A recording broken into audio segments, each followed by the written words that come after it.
पूर्व राष्ट्रपति प्रतिभा पाटिल जी के रिश्तेदार विजेंद्र जो हैं वो उन्होंने आज बीजेपी ज्वाइन की है। आज आपका कांग्रेस से मोह भंग क्यों हो गया है? आपका कांग्रेस से मोह भंग क्यों हो गया अचानक?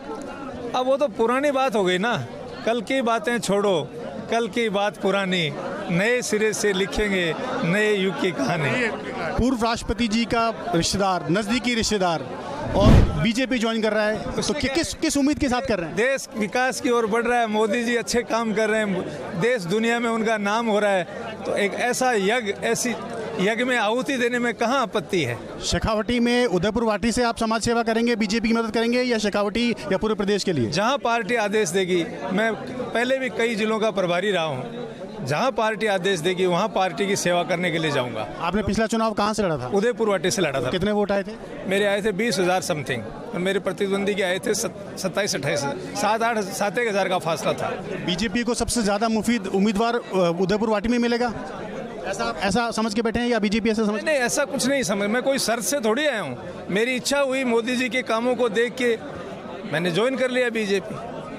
तो विजेंद्र आज उन्होंने बीजेपी की राह थाम ली है, पूर्व राष्ट्रपति प्रतिभा पाटिल के भतीजे कहलाते हैं।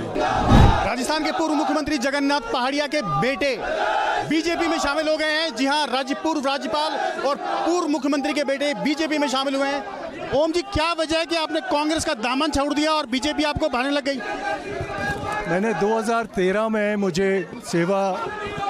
मैंने वीआरएस लेके सर्विस छोड़ी थी, क्योंकि कांग्रेस ने मुझे कहा था कि आप चुनाव लड़िए, तो मैं जनता की सेवा करना चाहता था। लेकिन तब से लेकर अब तक मुझे कांग्रेस पार्टी में कोई भी मंच नहीं मिला, किसी ने मुझे पार्टी में सम्मिलित नहीं किया, एक तरीके से मुझे जनता सेवा का मौका नहीं दिया। कोई मौका मंच से मिलता है तो मैं अपने तरीके से लगा रहा, लेकिन अब अति हो गई है। जब मान सम्मान की अति हो जाती है तो इंसान सोचता है कि क्या करे। जनता की पुकार थी कि आप भारतीय जनता पार्टी ज्वाइन करिए, जिससे कि जनसेवा कर पाए। आपने अभी चुनाव कहाँ से लड़ा और उनको उस टाइम क्या आपका रिजल्ट था? मैंने वैर विधानसभा क्षेत्र भरतपुर से चुनाव लड़ा था और मैं 13,000 वोटों से उस मोदी वेव में हार गया था।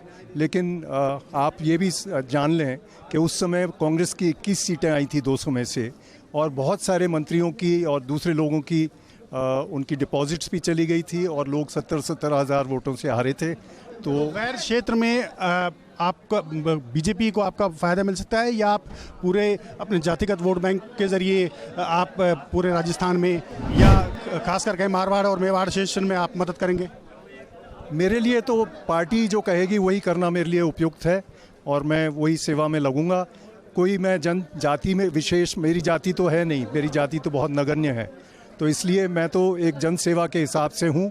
आदरणीय पहाड़िया साहब और श्रीमती शांति पहाड़िया जी, दिवंगत दोनों, उन्होंने जाति नहीं होते हुए भी जनसेवा करी और उनको मौके भी मिले। इसके लिए जनता का बहुत बहुत धन्यवाद है। तो बीजेपी में शामिल हो गए हैं आज पूर्व मुख्यमंत्री जगन्नाथ पहाड़िया और पूर्व राज्यपाल जगन्नाथ पहाड़िया के बेटे। अब देखने की बात होगी कि बीजेपी इनका इस्तेमाल कहाँ कर पाती है। कैमरामैन कमलेश भाटी के साथ देवेंद्र सिंह, भारत एक्सप्रेस, जयपुर।